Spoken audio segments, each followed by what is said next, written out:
She walked into the restaurant with trembling hands and a forced smile. Her friends had insisted she go on this blind date, assuring her it would be fun, a chance to step out of her lonely routine. But deep down Aisha had a sinking feeling. The way her so-called friends whispered and giggled when they convinced her, it didn't feel right. She wasn't the kind of woman men usually noticed: quiet, curvy, a simple schoolteacher with second-hand clothes and no makeup to hide her scars of insecurity.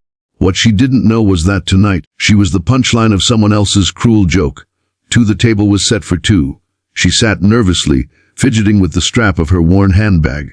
Time passed. Her friends had told her the man she was meeting was successful, rich, and handsome. Every second her heart pounded harder.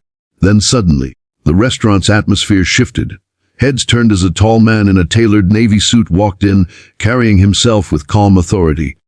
His presence commanded the room. He was Ryan Malik, the young CEO of a fast-growing tech company, a man known for his business brilliance and equally for his guarded private life. What most people didn't know was that Ryan was also a single dad raising his 6-year-old daughter, Ella, after losing his wife in a tragic accident. Ryan looked around, clearly searching for someone. When his eyes landed on Aisha, her simple floral dress, her nervous hands clutching the water glass, she looked nothing like the glamorous women usually around him. And yet, something in her soft, anxious gaze struck him. Aisha tried to hide her shock. This can't be him. They must have lied. Someone like him would never, but he walked straight toward her table. "You must be Aisha," he asked warmly. Her throat tightened.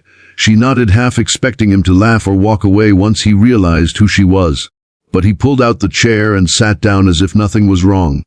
Across the restaurant, hidden behind another table, her friends were stifling their laughter. They had set this up as entertainment, betting on how quickly Ryan would reject her. To them, it was all a cruel prank. But what happened next silenced even them. The conversation was awkward at first.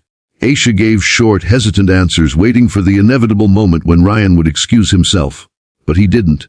Instead, he leaned forward, genuinely curious. "So, you're a teacher. That must take patience. Ella's teacher always tells me how much work it is handling just one class."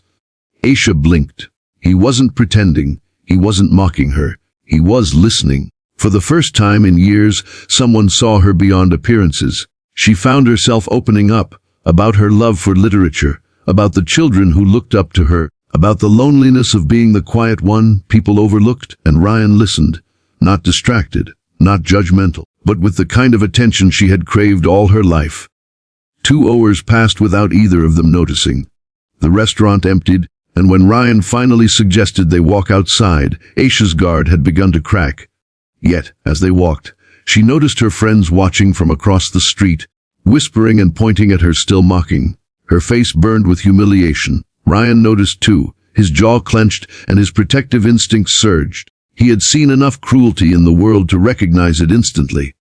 He turned to her and said, "Aisha, you don't need to prove yourself to anyone, least of all to people who find joy in tearing others down." Tears welled in her eyes. She had been made a joke. But for once, someone was standing beside her instead of against her. The weeks that followed weren't easy. Ryan began inviting her out again. At first, she resisted. Her self-doubt screamed louder than her hope. What if this is still just a game? What if I'm not good enough for someone like him? But then came the day she met Ella, Ryan's daughter. Ella was shy at first, clinging to her father's side. But Aisha knelt down, met her eyes, and spoke with the gentle kindness only a teacher could. Within minutes, Ella was smiling, showing her drawings, and asking if Aisha could read her favorite storybook aloud. Ryan watched with quiet awe. He hadn't seen his daughter open up like this in years. Aisha wasn't just kind, she was healing something in both of them. Yet challenges loomed. Ryan's wealthy social circle didn't accept her. At a business dinner, whispers followed her like shadows. "She's not his type." A schoolteacher. Really, it won't last. Aisha's insecurities deepened. One night she nearly walked away, leaving a note that said, "You deserve someone who fits into your world." Ryan found her before she left. His voice broke as he said, "Aisha, I don't want someone who fits. I want someone who's real. Someone who sees me, not my money. And that's you." But the greatest challenge came from within Aisha herself. Could she truly believe she was worthy of love? Could she silence the cruel voices of her so-called friends and years of rejection? The turning point came unexpectedly. One weekend, Ryan invited her and Ella to a family picnic. Unknown to Aisha, some of the same friends who had mocked her were there too. They smirked, whispering the same cruel jokes. But before Aisha could shrink away, Ryan stood up in front of everyone. He pulled out a small velvet box, and with Ella holding his hand, he walked to Aisha. The crowd fell silent. Ryan's voice was steady, but his eyes glistened. "The night we met, I know others thought it was a joke. But to me, it was the night I found someone who changed not just my life, but my daughter's. Aisha, you've given us laughter again, hope again, and love again. And I don't want another day without you in it.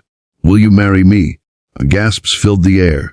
Even the ones who mocked her froze in disbelief. Aisha's hands trembled as tears streamed down her cheeks. All her fears, all her doubts, all the years of being unseen, melted in that moment. She whispered, "Les."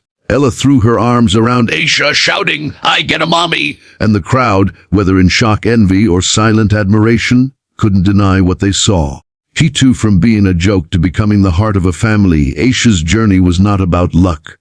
It was about the courage to be seen, and the grace to believe in love when the world told her she didn't deserve it.